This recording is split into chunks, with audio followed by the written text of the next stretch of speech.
द्वादशी की कथा। कूर्म अवतार भगवान विष्णु का दूसरा अवतार है। कूर्म द्वादशी की पौराणिक कथा। पौराणिक कथा के अनुसार एक बार असुरों ने देवताओं पर आक्रमण कर दिया और उन्हें हराकर दैत्यराज बलि ने स्वर्ग पर कब्जा जमा लिया। तीनों लोकों में राजा बलि का राज स्थापित हो गया। इसके बाद सभी देवता भगवान विष्णु के पास गए और उनसे मदद मांगने लगे। भगवान विष्णु ने उन्हें समुद्र मंथन कर अमृत प्राप्त करने और उसका पान कर पुनः अपनी खोई शक्तियां अर्जित करने का सुझाव दिया, किंतु यह कार्य इतना सरल नहीं था। देवता अत्यंत निर्बल हो चुके थे, अतः समुद्र मंथन करना उनके सामर्थ्य की बात नहीं थी। इस समस्या का समाधान भी भगवान विष्णु ने ही बताया। उन्होंने देवताओं से कहा कि वे जाकर असुरों को अमृत एवं उससे प्राप्त होने वाले अमृत के विषय में बताएं और उन्हें समुद्र मंथन करने के लिए मना लें।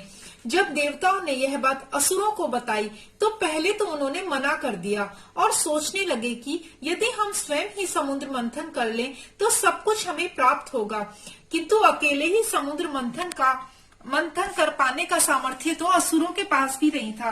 अंततः अमृत के लालच में वे देवताओं के साथ मिलकर समुद्र मंथन करने को सहमत हो गए। दोनों पक्ष क्षीर सागर पर आ पहुंचे। मंदराचल पर्वत को मथनी बनाया गया। वासुकी नाग को रस्सी बनाया गया मंदराचल पर्वत को मथने के लिए, और उसके स्थान पर समुद्र मंथन प्रारंभ हो गया। मंथन प्रारंभ होने के थोड़े ही समय पश्चात मंदराचल पर्वत समुद्र में धंसने लगा। तभी भगवान विष्णु ने कूर्म कच्छप या उसे कछुआ भी बोला जाता है, कूर्म अवतार धारण किया और मंदराचल पर्वत के नीचे आसीन हो गए।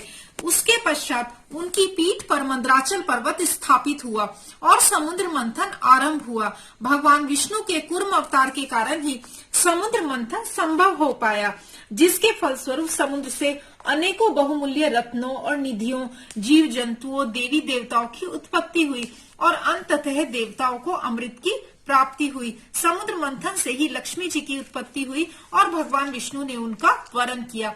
तो यही थी कूर्म द्वादशी की भगवान विष्णु के कूर्म अवतार की कथा। हरि ओम नमो नारायण।